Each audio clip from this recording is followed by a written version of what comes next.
Lord, I come, I confess,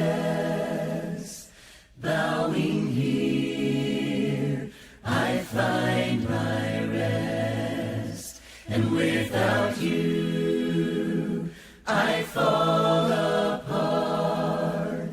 You're the one that guides my heart.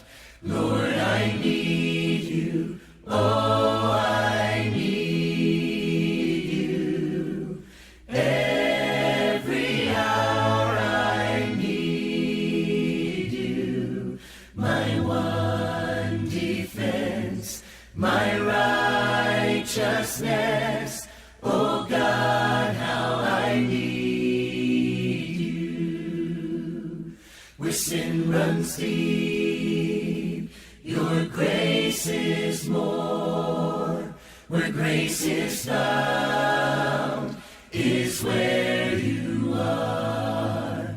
And where you are, Lord, I am free. Holiness is Christ in me. Where you are, Lord, I am free. Holiness is Christ in me. Lord, I need you. Oh, I need you. Every hour I need you. My one defense, my righteousness. Oh God, how I need you.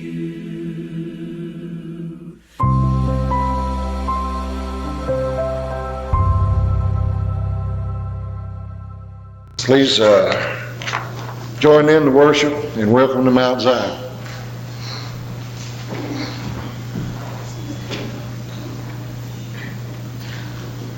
First song this morning, number 233. 233. Hope you all sit up straight, join in the singing. In heaven they're singing a wonderful song of thee that shall never grow, and glorified millions are singing it now in a beautiful city of gold. They're singing the song of salvation, a story that never grows old, and glorified millions are singing it now in a beautiful city of gold. We read of its beauty, but somehow we know its glory has never been told. But think of the rapture of singing up there in a beautiful city of gold. They're singing the song of salvation, a story that never grows old, and glorified millions are singing it now in a beautiful city of gold. What music will hear when the ransomed of earth shall enter that heavenly fold, when all winning singers shall join in that song in a beautiful city of gold. They're singing the song of salvation, a story that never grows old, and glorified millions are singing it now in the beautiful city of gold. The next song is How Great Thou Art, number 0 from the book if you need it. Thanks. And after we sing this song, we'll ask Greg Barrett to open us in prayer, and then following that, Brett Perry will have our scripture reading this morning.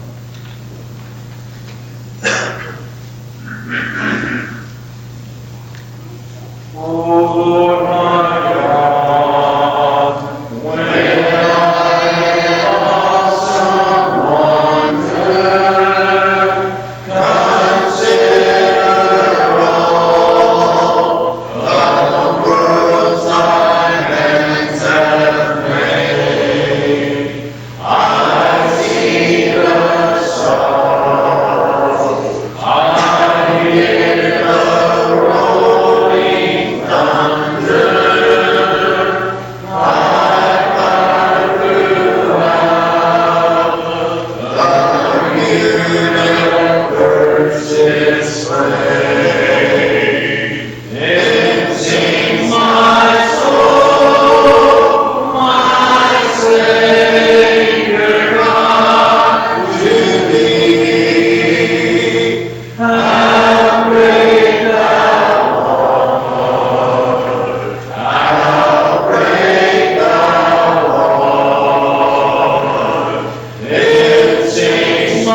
grace to me and stay that way.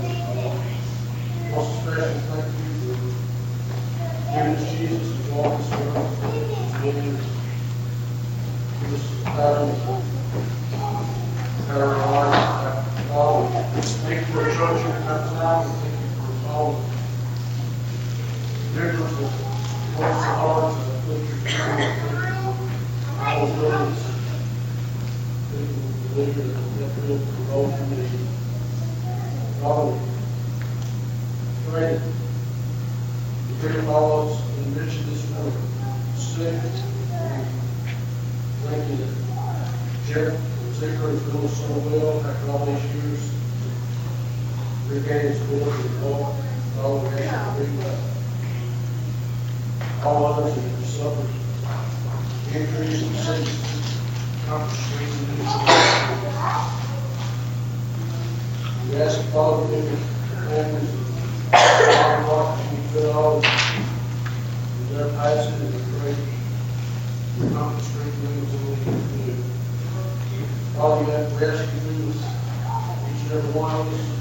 We have any life, trials and tribulations, come in each family's life, and children.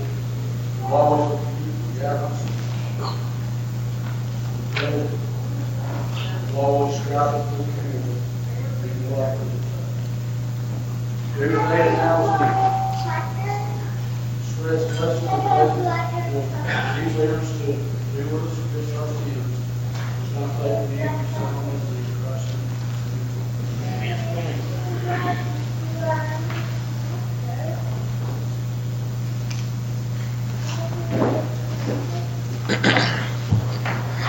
Today's scripture reading comes from Romans chapter 5, verses 6 through 10. And that reads, "For when we were still without strength, in due time Christ died for the ungodly.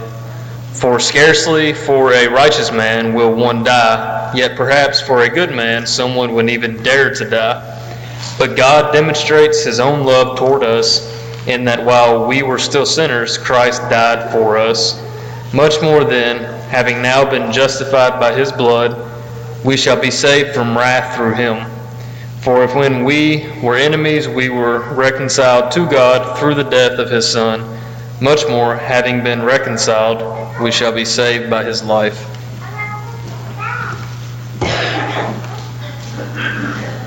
All right, we're going to try this again. We'll have a song book for this one. It's all on the screen. Invite everyone to stand.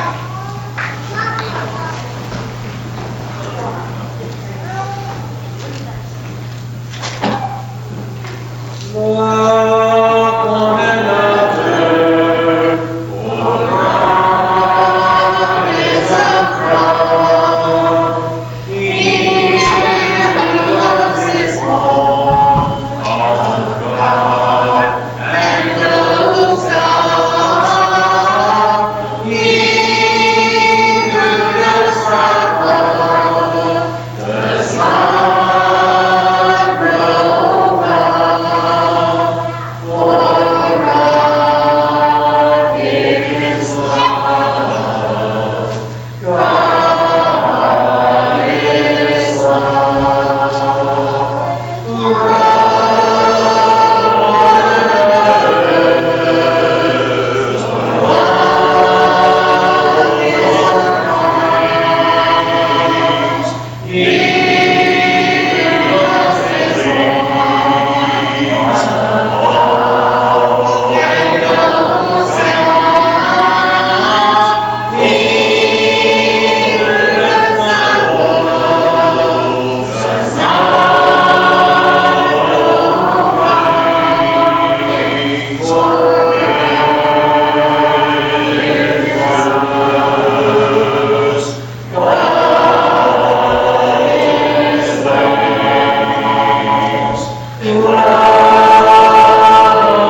seated.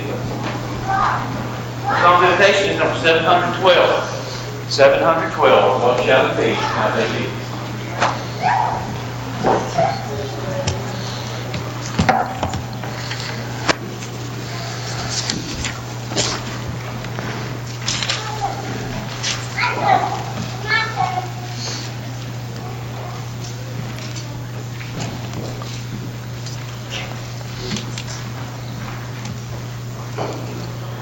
That song is absolutely beautiful.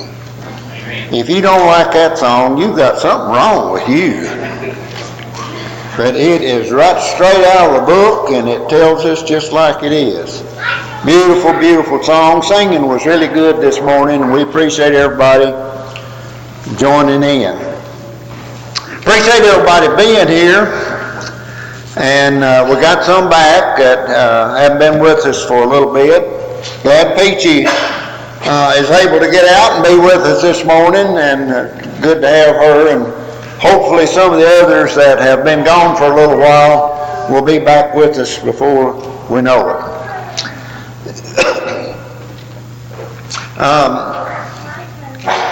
Certainly, the older we get, the more we reminisce about things of the past, and I can imagine that the young people sometimes probably get tired of hearing it from an old codger like me to start with. But memories are good for us. Memories are good for us. They help us to remember the things how they used to be. Some of them, maybe we got a tendency when we get a little bit older to remember the good things and not the things that we didn't savor at the time that we were doing. But I sort of wanted to recall your attention a little bit this morning, because we're going to be talking about something that is going to be awfully important to us. The other day, we had a fresh mess of roasting ears and some tomatoes right out of the garden, and got ready for lunch, and we're out of salt. I can't eat unless I got salt. That's all there is to it. I just will forget it if I don't have salt. So Beverly scratched and hunted and went around through every cabinet, and she said, "I'm sorry, but we are out of salt." I said, "Well, I ain't eating fresh roasting ears and fresh tomatoes right out of the garden without no salt." So I said, "I'm going up to the store and get some." Got up to the store, guess what? Ain't had no salt either. And with just one store in Richardsville anymore, I said, "Oh man." So Miss Cole gave me some salt out of what she was cooking with. Now that's the kind of people that you like to give up something right there, but she did. So we got back home and we had salt, and the next time Beverly went to the store, she got some salt. But I was just thinking that there was a time that there was 4 country stores right in the big city of Richardsville. Those of us that are a little older can remember 4 stores right there in Richardsville. And you go to J.C. Whalen's, and I guess, and I've heard people say this, if he didn't have it, you didn't need it no way. So that's where most of us went back in those days. But I got to thinking that afternoon about how things have changed out here in the country, and how things are not the same as they used to be anymore.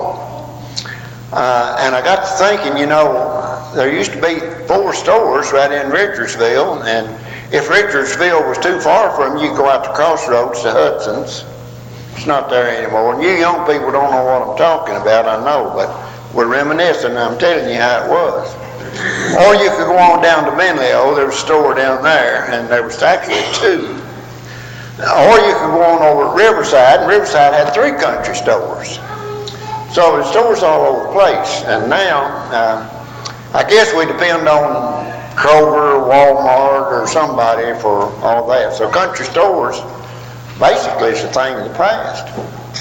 But not only are country stores a thing of the past, but I got to thinking about how many other things in our society that our younger generation don't even know about. Country schools, they're a thing of the past too. and how schools have consolidated in the last few years. And some of you that are maybe even a little bit older now can remember the old one-room schools. We used to have a school at Greencastle, for those of you who didn't know, a one-room country school. One teacher, 8 grades, one room. And Mortar Branch had one down at Benleo, and Fairview had one, Riverside had one, and that's the way it was. But then we all had a big school at Richardsville. And then it got to where Richardsville. Well, that was too small.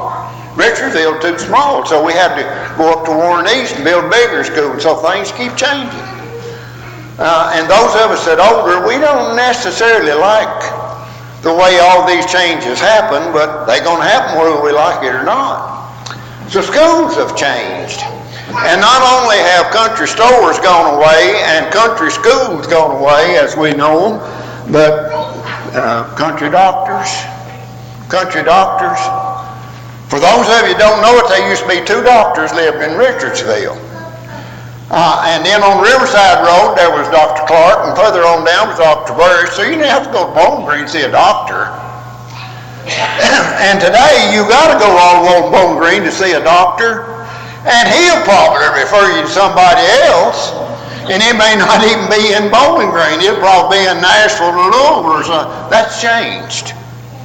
And everybody's a specialist nowadays, so country doctors, that's gone the way of the dodo bird.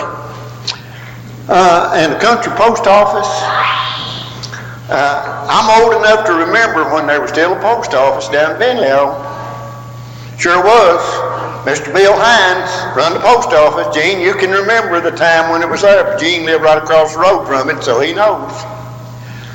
And if I wanted to write a letter to my neighbor across the field, Jerry Stahl, and people did used to write letters. For those of you who don't know what letters are, we won't get into that this morning. People used to write letters to each other. And this is how you do it nowadays. But if I wanted to write to Jerry, my mail carrier would pick it up and he'd go to Benleo and then it'd come back to him and he'd get it the next day. You know what happens to our letters today? If I want to write to him, it don't even say in the state of Kentucky. It goes to Nashville. Now, this is progress. This is efficiency. And he'll get it maybe if I do this on Monday, maybe he'll get it on Wednesday. I don't know. Maybe Thursday. I don't know when he'll get it. Be better just walk across the field and talk, Jerry. So that's changed. I've got a postcard at home from the John Deere Company, Adam, in Moline, Illinois, to C.R. Miller. That was my granddaddy. And it says, C.R. Miller, Benleo, Kentucky. No address, no road, no number, no box number, no zip code, and he got it. That's how simple it was. That's gone. Forget it. That's all changed. Now let me tell you, now we're going to get serious. Country churches ain't the same as they used to be either. No, not in this community, not any rural community anymore. And there was a time in the Bible Belt, not too many years ago, that 2/3 of all the Christians in the United States went to country churches. Just like this one right here and or smaller. And churches are shrinking up. And what's happened to us? And now we've got a lot of people, if they're going to go to church at all, they want to go to a big church in town or someplace else. Like these things that I'm talking to you about, they're not the same anymore. And I get comments from time to time that makes me so proud of the church here at Mount Zion. How in the world do y'all do it? Why is it that when other churches all around you are shrinking and shriveling up, that you're growing? What are you doing that's different than what somebody else is doing? And that opens it over a crack for me. And don't think I don't go in it when I get the chance. I go in. And I don't have all the answers this morning. But I know this, that if we keep going in the direction I'm talking about Christianity now. If we keep going in the direction that we're going, with churches, little country churches, shriveling up and dying on the vine, we're going to be just like country schools and country stores and country doctors and country posts. That's what's going to happen to us if we don't do something different than what we've been doing. I'm not talking about Mount Zion in particular. I'm talking about the Church of Jesus Christ. If we don't do something different than what we've been doing, we're going to shrivel up. Now, Mount Zion is different for right now. After I'm dead and gone, I hope Mount Zion grows. I hope they develop. I hope the very best for Mount Zion. I want this to happen. I wish it could happen to other congregations. But it's not happening in a lot of places today. And I wonder why. We've got the same message. The message that Brett read to us a few minutes ago. That's not a formula. That's not a secret that he read to us this morning out of the book of Romans. But did you notice, as if it were a formula, what we find out? What did Jesus do for us? He cleansed us, he reconciled us, he justified us, he redeemed us, and he sanctified. Well, a lot of people don't even know what that is. And when you go out in the community today, and you ask people, what did Jesus do for you? I'm afraid we've got more people right here in this community that would say, duh, what? And they don't know what Jesus did for them. And my friends, the church is going to fail if we don't get that message out to people. And I think it starts right here. I have a duty and a responsibility to you to get the message to you. And then all of us have the responsibility to get it to other people. I think that there was a time right here in this community that most everybody in the community would have been considered to be religious people. Now, it was in varying degrees, but most people went to church. That's not true anymore. That's not true. I shared with you not long ago that only 18% of the people of Warren County, Kentucky on any given Sunday is going to be in a church service at 11 o'clock on Sunday morning. Only 8, that's less than 1 in 5. Didn't used to be that way. What's happening to people going to church? I think we've got to ask the question, what did Jesus do for us? And what are we doing for him back? And so that got me to thinking about the children of Israel, because the church reminds me so much of the children of Israel. And the Old Testament tells us that they forgot what God did for them. The children of Israel were in bondage in Egypt. They were having the black snake whip put to their backs every day. And life was miserable. And they cried out to God and they said, God, do something for us. Do something for us. And so God had pity on them. And he recruited Moses, and Moses went down there and stood before Pharaoh, and God did something for them. And so I went back and looked, and I said, wonder what it was that God did for them. And one thing that he did for them is he took them out of Egypt. He took them out of bondage. He took the black snake whips away. He took them away from those people. And they were grateful for it for a little while. And they were happy about it. And he took them to the foot of Mount Sinai and sent Moses up on the mountain and brought them down a written law and tables of stone. A law written that had never been before. He did that for them, but they forgot that. And he led them and fed them while they were in the wilderness for 40 years, and they forgot that. How could you possibly forget what God did for you? And they forgot that God said, see this new land across the Jordan River, this land of Canaan? I'm going to give you that land. And God gave them that land. And they forgot. It was forgotten that God gave it to them. And they forgot that they were the chosen people of God. And later on, in another generation, it says in the book of Judges, that they forgot who God was and what God did for them. Just forgot about it. Just in 2 generations they forgot.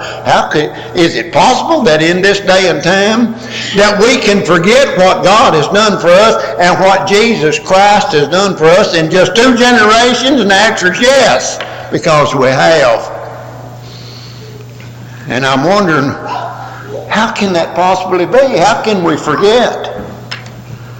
And that prompts my question this morning. What Jesus did for us. What did Jesus do for us? And so I had Brett to read that this morning. And the first thing that he did for us was he cleansed us. You mean we were dirty? Yes, we were dirty in sin, and we caused it ourselves. Nobody else caused it. We caused it ourselves. Starting in the Garden of Eden, we dirtied ourselves. We messed ourselves up. We undid, having been created in the image of God, and made ourselves into the image of the devil. Messed ourselves up something terrible. And God comes along and cleanses us through His Son, Jesus Christ. It took blood to clean us up. And so He cleanses. In 1 John chapter 1 and verse 7, we find that His blood cleanses us of all sin. Not just some sins, as if it were not powerful enough for the worst of sins, but He says from all sin. But we forgot that. We forgot that Jesus cleans us up. And today there are so many that don't even know. That we're living in a generation that have forgot that Jesus cleanses us from all sin, that we can be cleansed from every sin. And so we are reminded that He cleans us up. We were innocent. We were pure. We were respectable. We were free. And we made ourselves into guilty and contaminated and shameful and in slavery. And He took us out of that and cleansed us. What did Jesus do for us? He cleaned us up. Just like we clean up our little baby. What else did Jesus do for us? He reconciled us. That's what Brett read to us a few minutes ago. When somebody says reconcile. So we go out into the world today and we ask the question, did you know that Jesus reconciled us? And they'll say, what's reconciled? What do you mean? It means that He brought us back, or He bought us back. We were sold into into Satan's service, and Jesus took us out of us and brought us back where we should have been, and where we should have been all the way along. In Romans chapter 5, just what he read to us a few minutes ago in verse 10, by His death, saved by His life. There's nothing to argue about there. The Bible very plainly and very easily tells us what this is about. I'm afraid that the world has forgot that Jesus reconciled us, that He brought us back to Him when we were not there to begin with. He cleansed us, He reconciled us, and in verse 9, the preceding verse, the Bible tells us that He justified us by His blood, and that we are saved by Him. Justified, now about the only time we hear the word justice or justified is in connection with some court today. And many of us don't have a whole lot of confidence in that. In some of the law that we have today, we think, well, that's corrupt. How can we become justified with corruption? And we know that we cannot. But God is not corrupt, and His Son is not corrupt. They are pure, and He justifies us, and He brings us to Him. We're justified. What has Jesus done for us? He justifies us. And He makes us pure, and He makes us clean once again. And then in Ephesians chapter 1 and verse 7, we find out through his blood we have the forgiveness of sins. And that means to us that he redeemed us, that he bought us back. What has Jesus done for us? He's bought us back. God did so much for the children of Israel and they forgot it.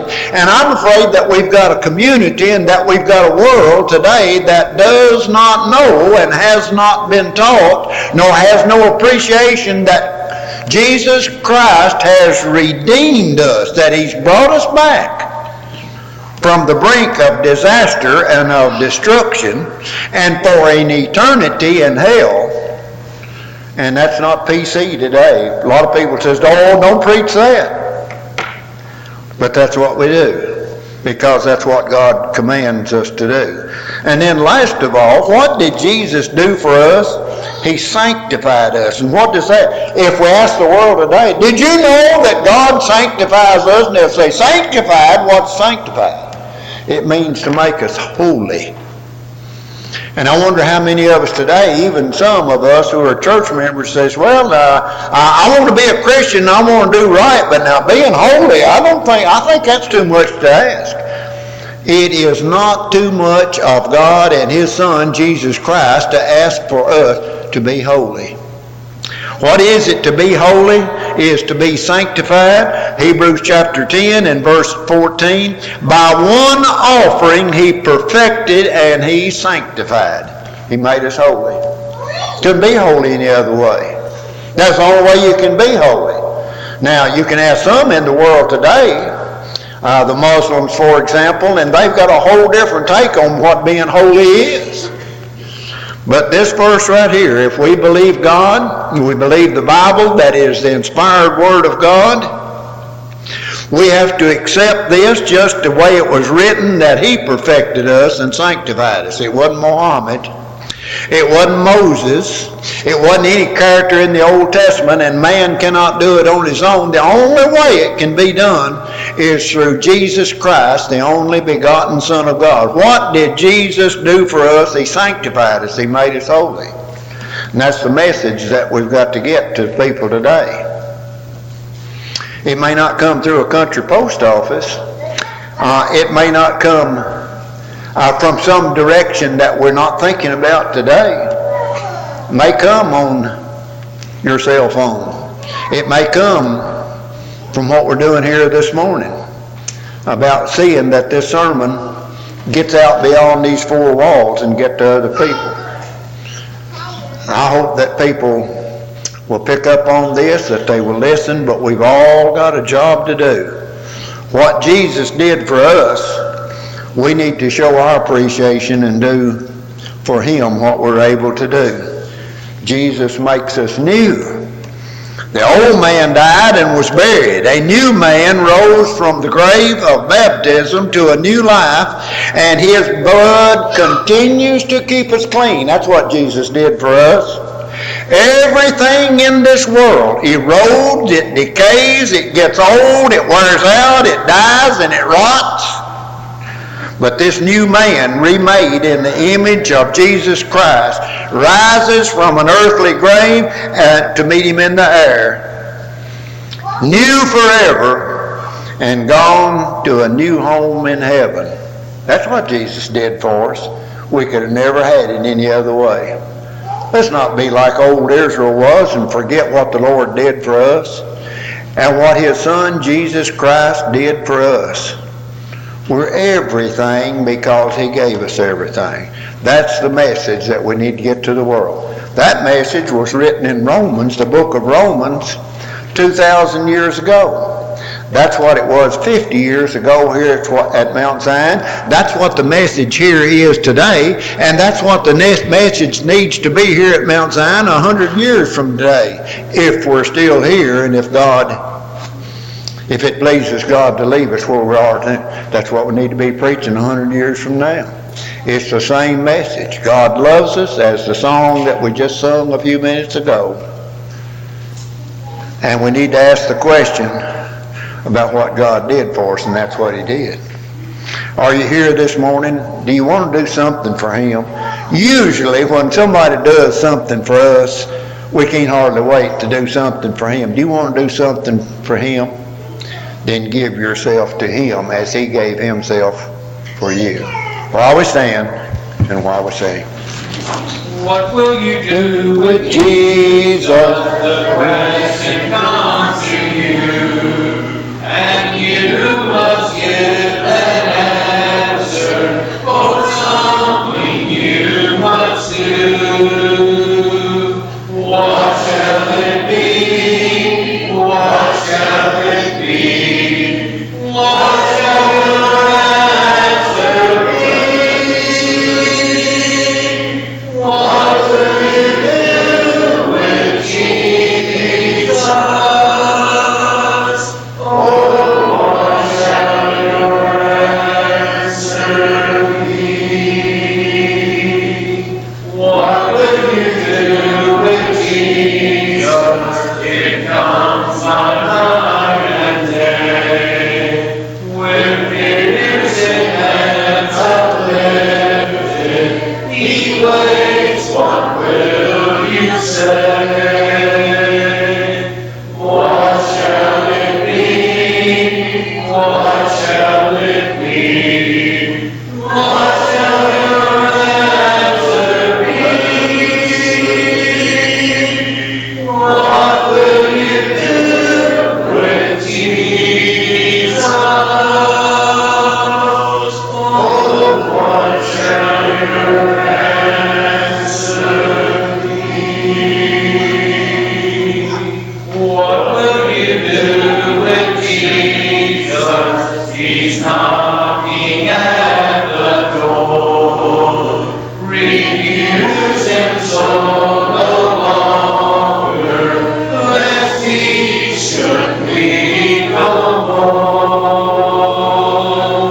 What shall it be? What shall it be? What shall your answer be? What will you do with Jesus?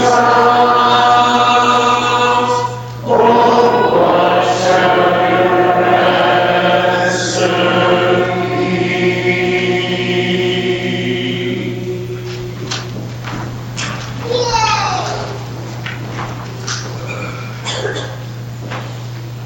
Our next song is number 337. 337.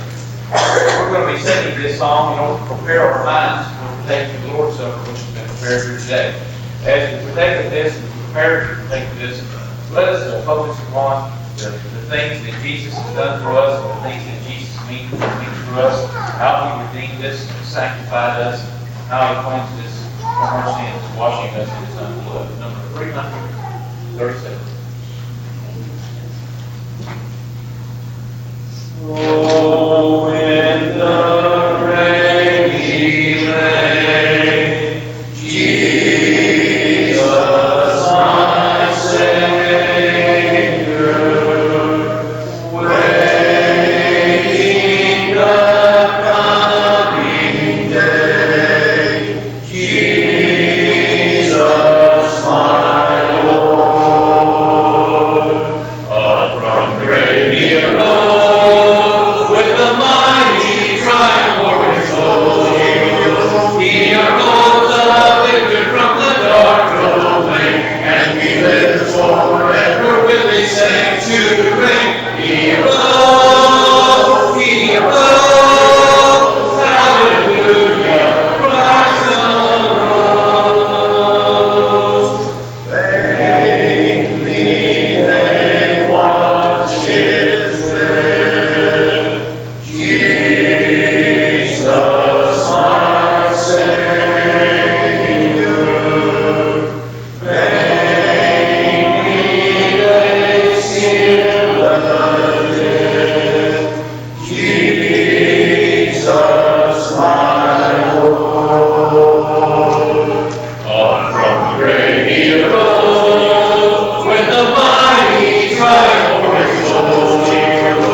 tonight. He arose, hallelujah, Christ arose.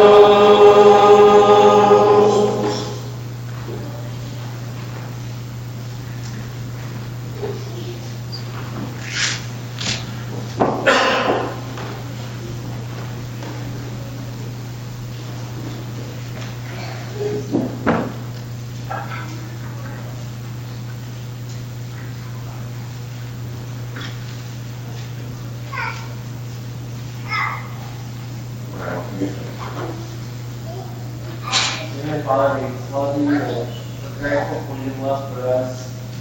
We are thankful that you have reconciled us, you sanctified us, you cleansed us. You've done so much for us. We're grateful that you sent us your Son, and we thank you for his perfect life, every aspect of it. And thankful that we have forgiveness through him. Be with us as we take part in this time of reflecting on Jesus, that you will help us as we think of this bread which represents his body, that you will help us to clear our minds and take this time to focus on Jesus and what he did for us. In Christ's name we pray. Amen.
Dear Father, thank you for this opportunity to gather today.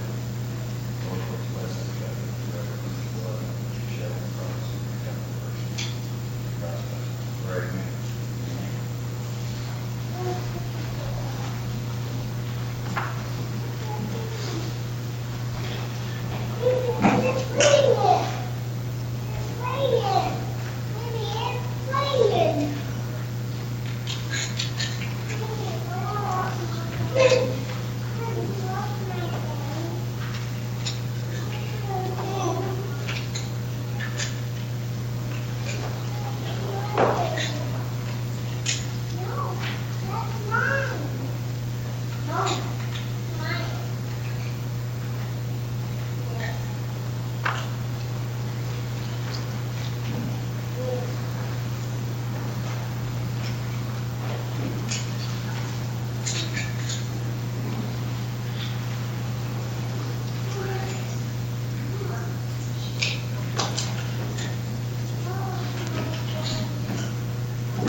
Father, dear Heavenly Father, thank you for this day and this opportunity that we have to come together and worship you.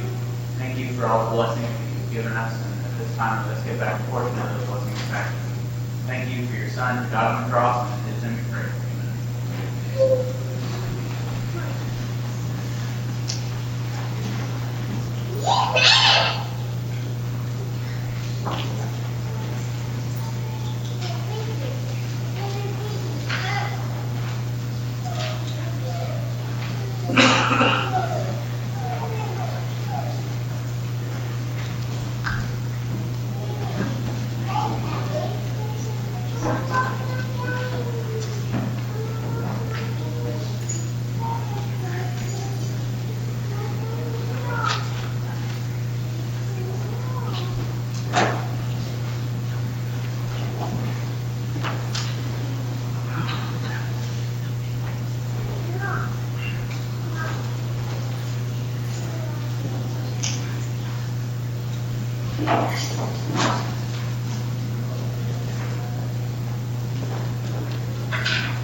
Amen.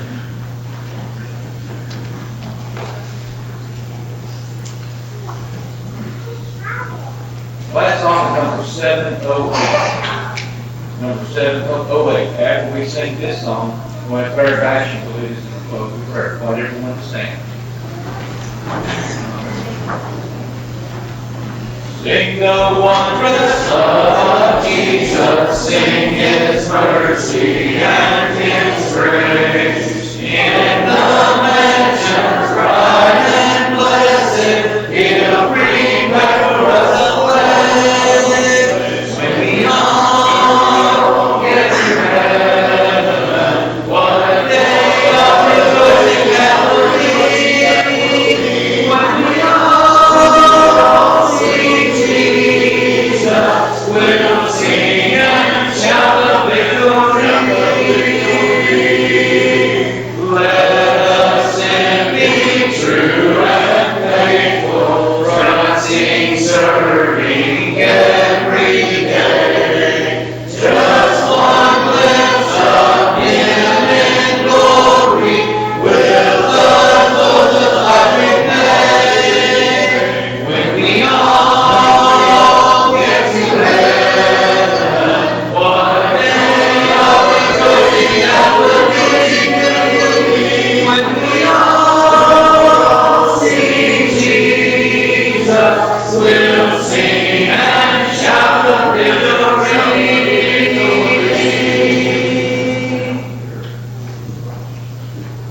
Lord, never come to you, thank you for the opportunity we had to get here today, and sing all the praise to thee. Father, thank you so much for the things that you do for us, for your Son, and anchor this earth, and every walking man, and every life on the cross, through him we may have the never. Father, we ask you to continue to be in charge here at Mount Brandon, try to do your work, and pray for what you do thee.